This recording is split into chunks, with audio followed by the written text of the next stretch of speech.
You've got to realize that as a young man, you grow through discomfort.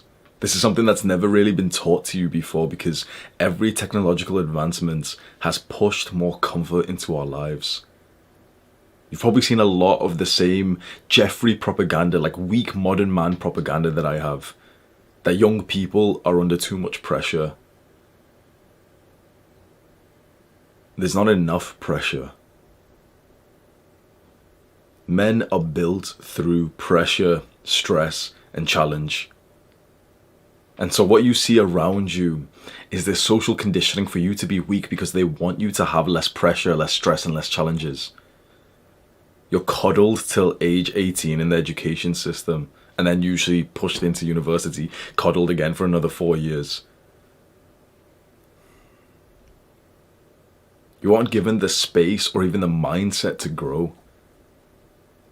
And so now when you look around and you are part of this, have some humility, you are part of the group that I'm about to say. When you look around, there's an entire generation of boys, of guys. Every male age 18, 19, 20, 21, 22 is a guy, not a man. It's interesting that manhood now seems to begin, maybe if you're one of the early developers at age 22, 23, 24, 25, 26. Maybe later. I see a lot of guys, older guys, age 30, age 35, age 40, and they're not even men yet. So many guys have potential, have so much potential. We live in the greatest potential generation ever. That's why I'm so hard on you when you come and you watch me speak. I might be one of the only people who actually is so fucking hard on you and tells you to always expect the best from yourself. All I see is this modern propaganda telling you to be weak.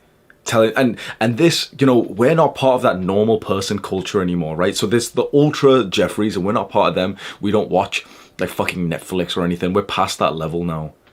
But still in the level that we're surrounded by are people, like I see content creators and everything, who are still too fucking weak and still pushing the same level of propaganda, which is like, oh yeah, you exercise and you are on self-improvement, but it's okay to just, still be addicted to video games and social media.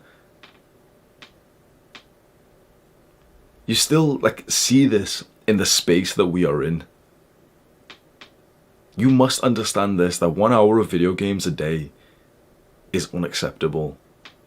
Scrolling for any amount of time on social media is unacceptable. Watching any bullshit that isn't like a 10 out of 10 enjoyment for you is unacceptable. It's okay if you want to stay at the low level, but you don't watch videos like this. You don't watch my videos if you wanted to stay at those low levels. So understand that when you hear people who are seemingly on self-improvement tell you that it's okay to just waste time, understand that there is levels between you and them.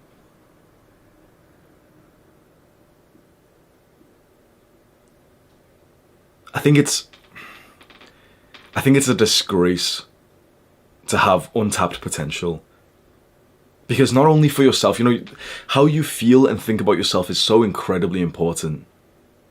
And none of these motherfuckers who are telling you online to it's okay to be weak, keep playing video games, and Hamza's being too dramatic, he's being too serious, it's okay to fuck around and waste time and play video games and fucking eat junk food and take drugs. You will know. You will know that you have untapped potential. There will always be a level, some kind of feeling inside, some realization inside of you that will tell you that you are not working to the best life that you could have. And a disclaimer that I always have to give, perhaps if there's people who are watching this who haven't really watched too much of me, I'm not one of those stereotypical 16 hours a day Sigma male grinder. If you watch through my videos, I heavily promote recovery, mental health, things that you don't really hear of alpha males talking about on YouTube. But when I say work all day, when I say be productive all day, that's the ultimate goal. Be productive all day. And that does not mean, okay, wake up and just fucking keep working and your brain's you got brain fog, you're all fried. It doesn't mean that. Being productive all day includes time for a nap. It includes time to meditate, to have a walk in nature, to exercise, to lift some weights, to eat clean, to spend time with your family, because those things are all productive. To read books, to journal, those things are all productive. To go to sleep early and actually have like a good, nourishing, long sleep. Those things are all productive. Your day, your goal should be that your entire day is full of just productive activities, that there should be very little time wasted. The biggest criticism that I see to our movement, to our mindset, is that we're going like too serious, too dramatic, and that we need to cut back and have some enjoyment and some like rest time. And that really pisses me off when I hear people like, they comment this or they say it as like a criticism of me. They're like, oh, Hamza doesn't like give you enough time off or some bullshit. And like, like it's okay to rest with one. No. That is not fucking rest. Your brain is not resting when you play video games. You know this. They know this. There is only a very few amount of ways that your brain and body can rest. And the main one is sleep.